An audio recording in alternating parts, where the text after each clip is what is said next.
Biar Islam muazzaz al-waqif muazzaz मेरे मेहमाना निज़ाम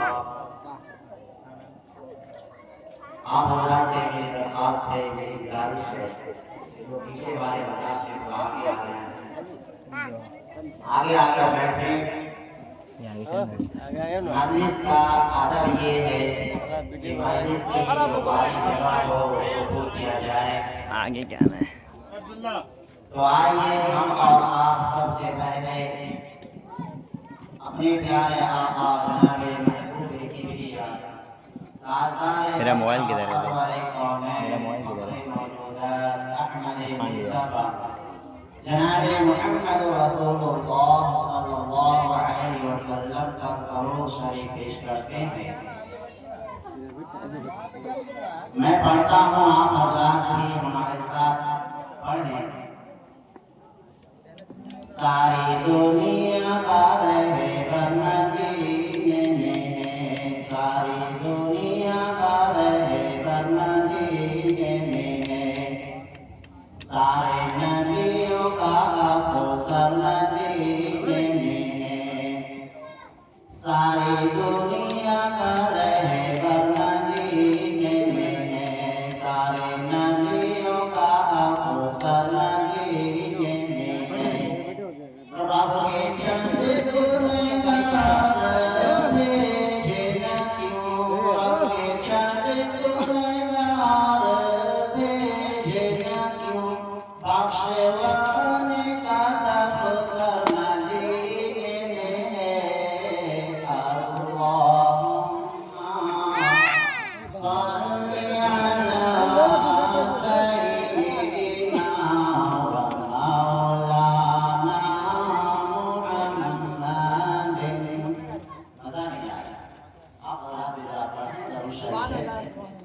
पर आए ना सब लोग इधर बैठिए ना। आपके दिलों के अंदर सुरूर आएगा, नींद जो आ रही है भाग जाएगी।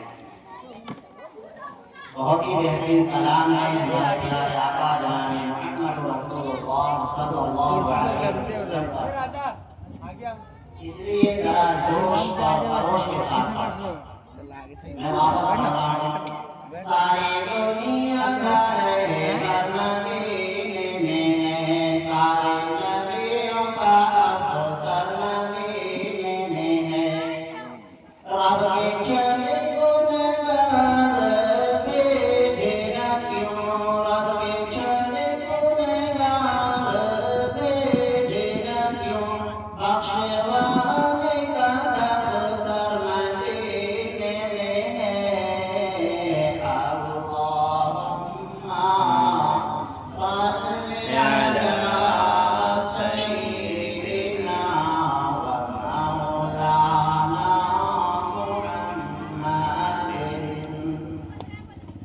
रोज़े कटता है मेरे लिए घटता नहीं, रोज़े कटता है मेरे लिए घटता नहीं।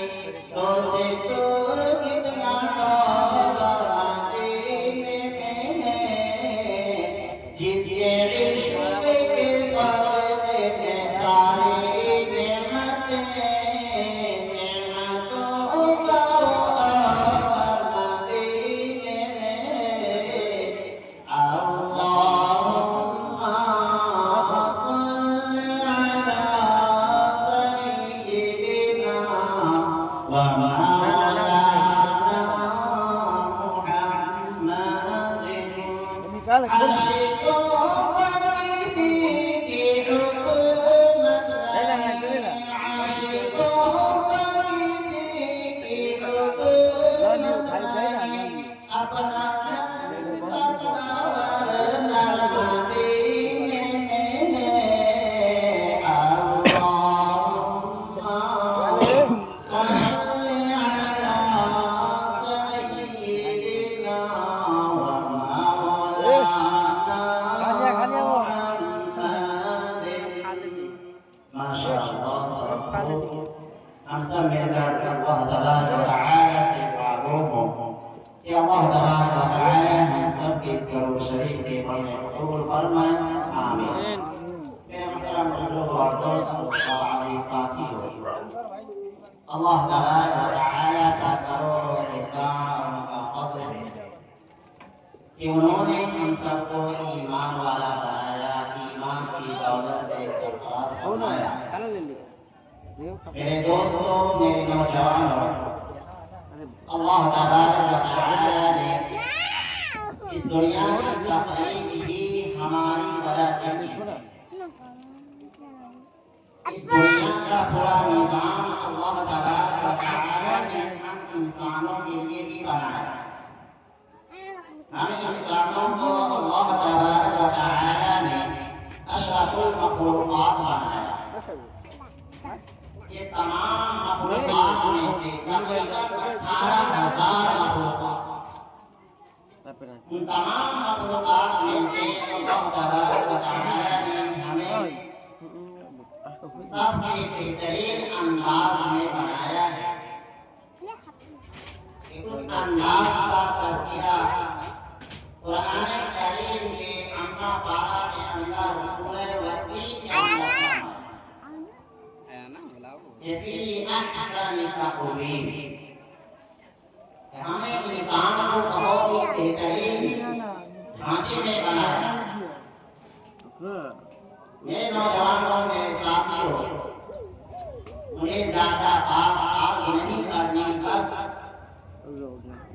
थोड़ी सी बात आप हज़रात के सामने रख दूं। मोटी मोटी बातें जो अल्लाह तबारक व तआला ने हमें इस दुनिया के अंदर भेजा, किस वजह से भेजा, मकसद जिंदगी क्या है, उसे हमें समझने की जरूरत है।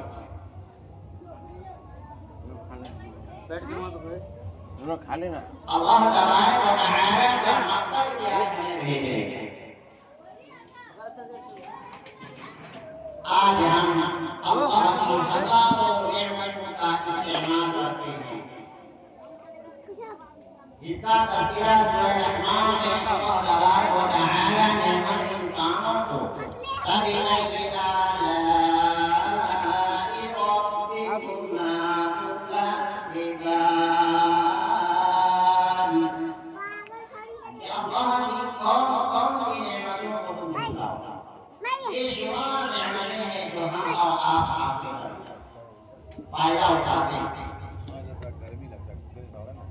लेकिन मेरे दोस्तों, अल्लाह तबारक व तआला ने जो अहकामात, जो शरीयत हम सब के प्यारे आका जनाब मुहम्मद रसूलुल्लाह सल्लल्लाहु अलैहि वसल्लम को देकर भेजा, क्या हम उस पर अमल कर रहे हैं? क्या उस शरीयत को हम अपना रहे हैं? सुनन और नवाफिल की बात नहीं कर रहा हूं, बल्कि जो अहकाम फरीज़ा है, जिस अहकामात पर हम सबको अमल करना फर्ज और जरूरी है, जिसको हम नहीं करेंगे तो हम गुनहगार करार पाएंगे।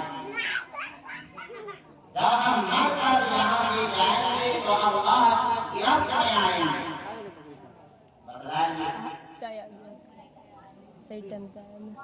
एक सिंपल सी मिसाल मैं अल्लाह के सामने देता हूँ।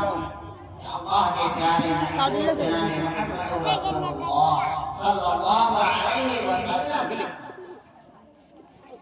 इस दुनिया के अंदर जो लेकर आए हैं मेरे दोस्तों, हमारे नबी का उसवा देखें, हमारे नबी की जिंदगी का तरीका हम देखें, हमारे नबी के रहने और सहने और चलने और बोलने का तरीका हम देखें, शादी और ब्याह का तरीका हम देखें,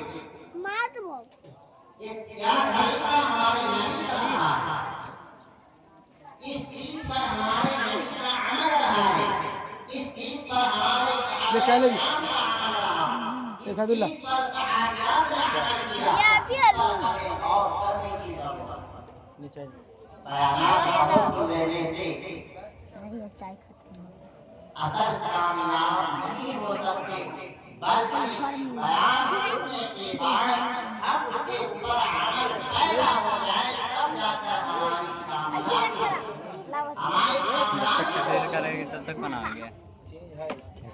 एक शादी की मिसाल लीजिए कि सुन्नत पर हम अमल कर रहे हैं।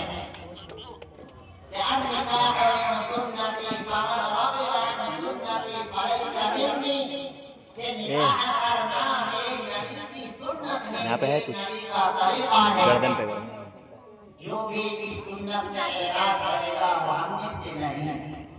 लेकिन क्या होता है, गाने क्यों बजाए जाते हैं शादी से पहले, नाच गाने आले ने आफान आयो। इस बात पर आप गौर करें, मैं आपको गुज़राने की और या इल्जाम का वाक़या बताऊं। गाने बजाने वाले के यहाँ खाना पीना भी हराम है, ममनू है। गाने बजाकर आप निकाह कर रहे हैं, फिर ऐसे निकाह के अंदर बरकतें कहाँ से होंगी? बरकतें कहाँ से आने वाली है? गाना बजाएंगे तब जाकर हमारी शादी होगी। आज हमारे नौजवानों का ये जहर बन चुका है। अल्लाहु अकबर, नाऊज़ बिल्लाह, अल्लाह की पनाह मांगे मेरे दोस्तों। इस शादी को हमारे नबी ने एकदम सादगी का ऐलान फरमाया। तो ये सवाल गाने बजाने से हमें चाहिए एहतिराम करें, परहेज करें। नाच गाने से हम परहेज करें। मालूम पड़ता है कि भाई औरतें भी नाच रही हैं, डांस कर रही हैं, बदलाई अल्लाह। कैसे हम मुसलमान हैं? समझने की बात है मेरे दोस्तों, मैं अब बात कहता हूँ, अलग से कड़वी है। अभी ले लो, हम जाइए। हक मुर्र, हक बात कहो, अलग से कड़वी हो। देख हम बिस्तर यही है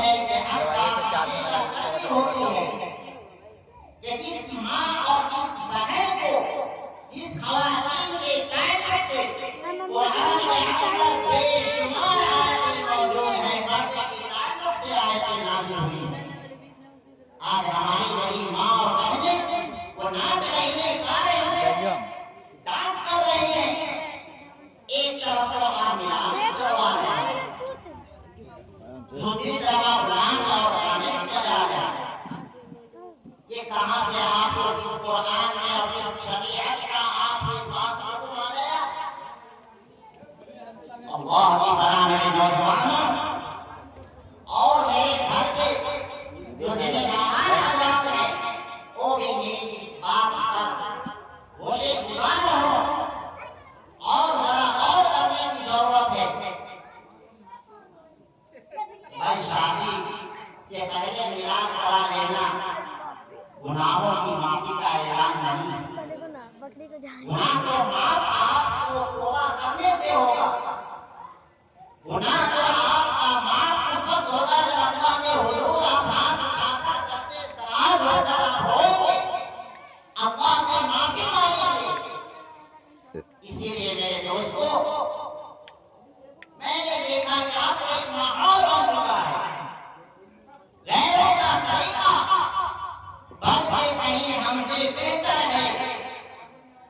हम मुसलमान होकर उम्मते मुहम्मदिया में पैदा होकर शरीयत मुहम्मदिया में शामिल होकर हमारा ये अमल जो गैरों से भी बेहतर, गैरों से भी बदतर हो गए दोस्तों, मेरे नौजवानों, ये हमें जेवर है।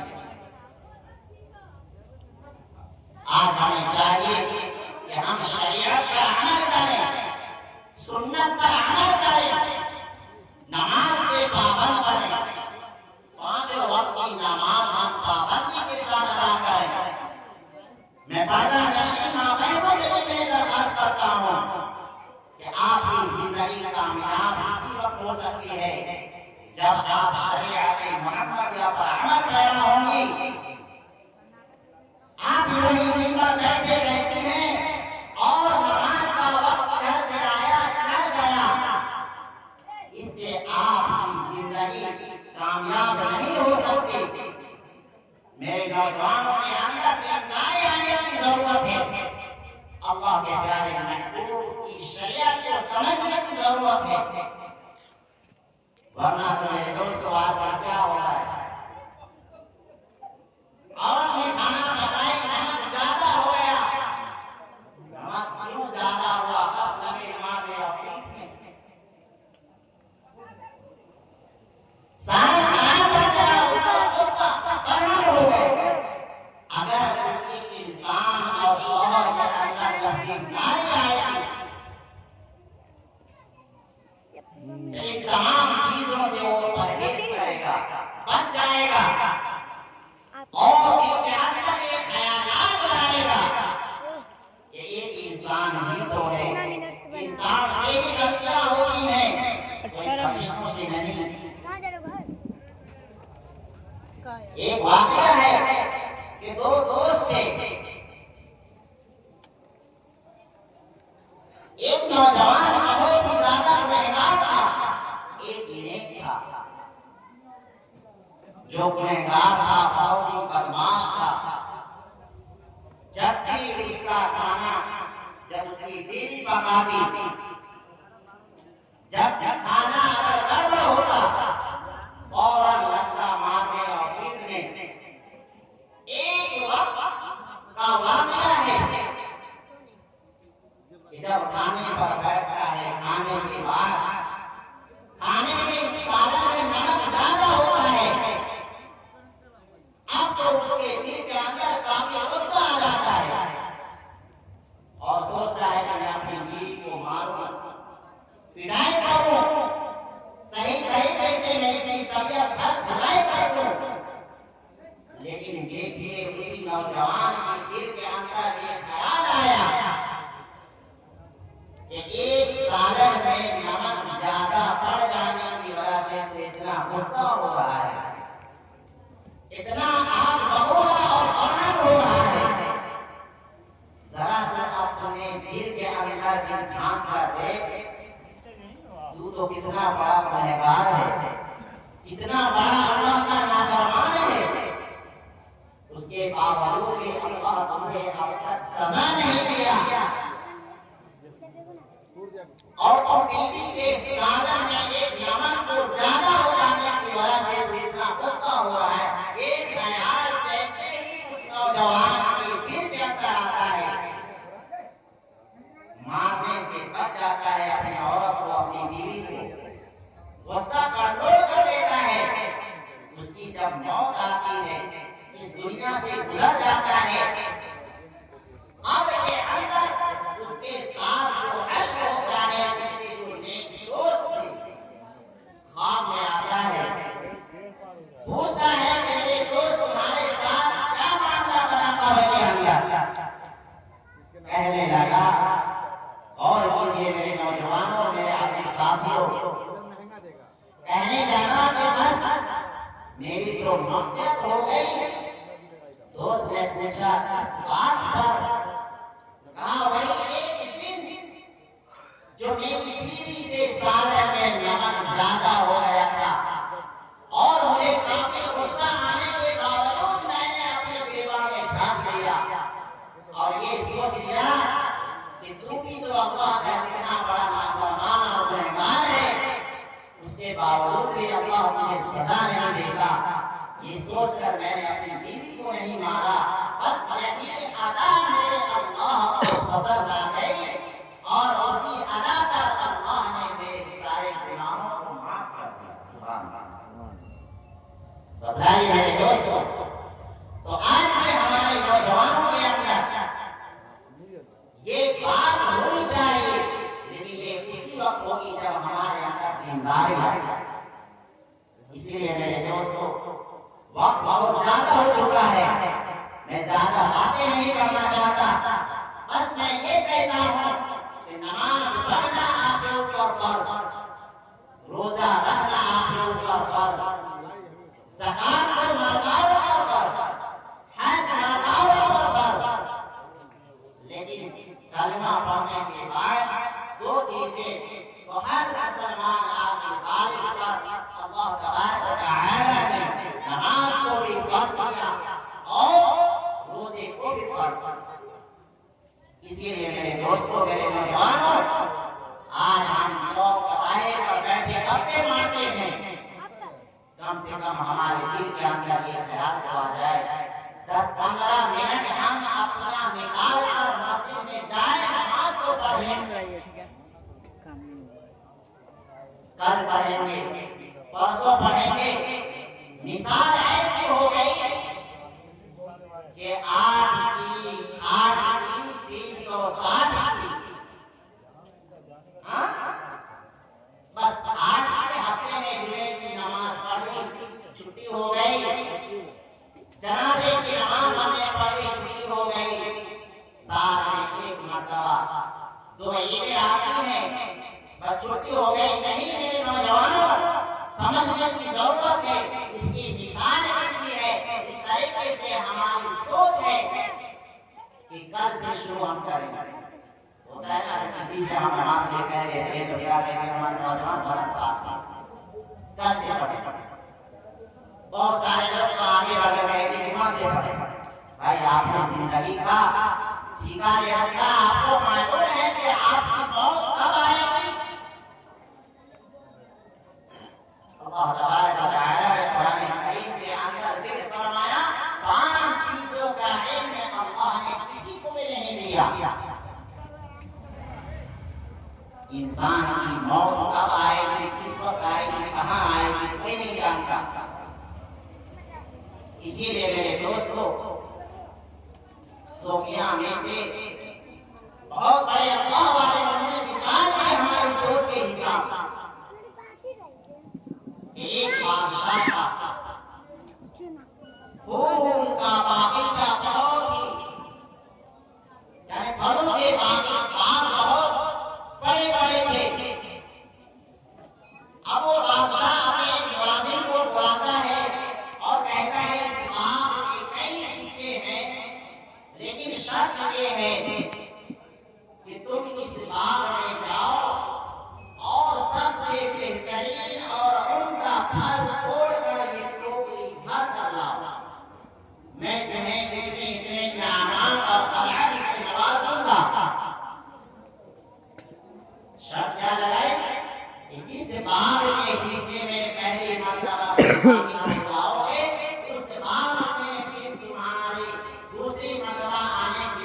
इजाजत नहीं मिलेगी। हाँ ठीक है, कोई बात इसमें क्या बड़ी बात। नौकरी लेता है, बाप के अंदर दाखिल होता है, देखा कि कौन की उम्दा किस्म के फल लगे हुए हैं, तोड़ने की कोशिश करता है कि फौरन उसकी निगाह आगे बाप पर पड़ती है। अब इसके दिल के अंदर ख्याल आने लगता है कि इसके उम्दा फल आगे वाले बाप के हिस्से के अंदर है, चलो उसमें से तोड़ लेता।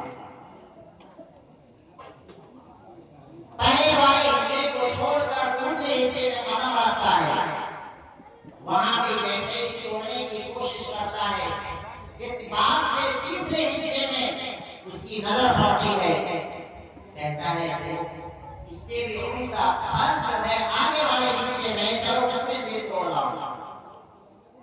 फिर वो तीसरे हिस्से में दाखिल होता है, वहां जाकर जैसे ही फल तोड़ने की कोशिश करता है, फिर उसकी निगाह आगे के हिस्से पर पड़ती है, कहता है कि यहाँ से भी फल काफी उम्दा है, चलो आगे वाले हिस्से से तोड़ लाऊं। लेकिन मेरे नौजवानों, जैसे ही आगे वाले हिस्से में कदम रखता है, देखता है कि वहां तो फल ही नहीं। क्या देखता है? वहां फल ही नहीं। अब वो काफी रंजीदा होता है, अफसोस करने लगता है कि अब तो बादशाह ने भी शर्त लगा दी है कि जिस हिस्से में पहली मर्तबा तुम दाखिल हो चुके हो, उस हिस्से में दोबारा नहीं जाना। अब मैं क्या करूं? इधर फल भी नहीं मिला, दूसरी तरफ बादशाह ने जो खलात और जोड़े का हमें एक इनाम मिलने वाला था, वो भी नहीं मिलेगा। अब तो हम बादशाह की सिवाय नाराज होने और गुस्सा होने के लिए कुछ नहीं मिलने वाला। इसी तरीके से मेरे दोस्तों, हमारी सोच है, ये टोकरी है, ये हमारे आमान, और एक हिस्सा दूसरे हिस्सा जो आगे का है, ये हमारी सोच कि कल कर लेंगे, परसों कर लेंगे, कल नमाज पढ़ेंगे, जुमा से शुरू करेंगे। अभी जिंदगी हमारी बहुत बची है। तो ये जिंदगी है मेरे दोस्तों, जिसने हमें उठा कर रखा है। शैतान के मशवरे पर हम अमल कर रहे हैं। लास्ट में वही होता है कि वो इंसान नेक अमल नहीं कर पाता और उसका वक्त मौत का आ जाता है। अगर वो इस दुनिया से रुखसत होता है, तो यूं खाली हाथ को अल्लाह के हुजूर पहुंचता है। जब अल्लाह उसके नामे आमाल को देखता है, तो बिल्कुल नेक आमाल से वो इंसान खाली होता है। अब बताइए, वहां पर अल्लाह की गज़ब और गज़ब और अल्लाह की नाराजगी के सिवा कुछ भी नहीं मिलता। इसीलिए मेरे नौजवानों, मेरे दोस्तों, हमें चाहिए कि हमें जब भी वक्त मिले, जिस वक्त भी मिले, ऐसा नहीं कि आगे वक्त पढ़ ली, बाकी वक्त में हमें हमसे कज़ा हो गया, ऐसा नहीं कि आप हम दूसरे दिन नमाज ना पढ़ें। कज़ा हो गई, आप आगे उसको अदा कर ले, लेकिन नमाज हम जरूर पढ़ें। वज़ू हमें किस तरीके से करना चाहिए, नमाज में सबके अंदर हमें किस तरीके से खड़ा होना चाहिए। दो दोस्त आए मस्जिद के अंदर, जुमे का दिन था, जमात खड़ी थी, एक रकात हो चुकी थी। फटाफट आए, दोनों ने वज़ू किया। अभी जो है चेहरा धोए थे, एक रकात जा चुकी थी। एक दोस्त ने दूसरे दोस्त से कहा कि अरे अब हाथ और पांव धोने के चक्कर में रहोगे तो दूसरी रकात में निकल जाएगा। हमने बात करी क्या कि दोनों दोस्त वज़ू खाना से उठे और इमाम साहब के साथ जुमे की दूसरी रकात में शामिल हो गए। शामिल होने के बाद इमाम साहब ने जब दूसरी रकात पढ़ाने के बाद जब सलाम फेरते हैं, दोनों दोस्त ने एक रकात पूरी की। करने के बाद, करने के बाद एक दोस्त दूसरे से कहता है, हाँ तुमने सही कहा, कर हाथ और पांव और नसा के चक्कर में रहते थे, दूसरी रकात भी नहीं करते। बदला ये हाल है आज हमारे नौजवानों का कि जब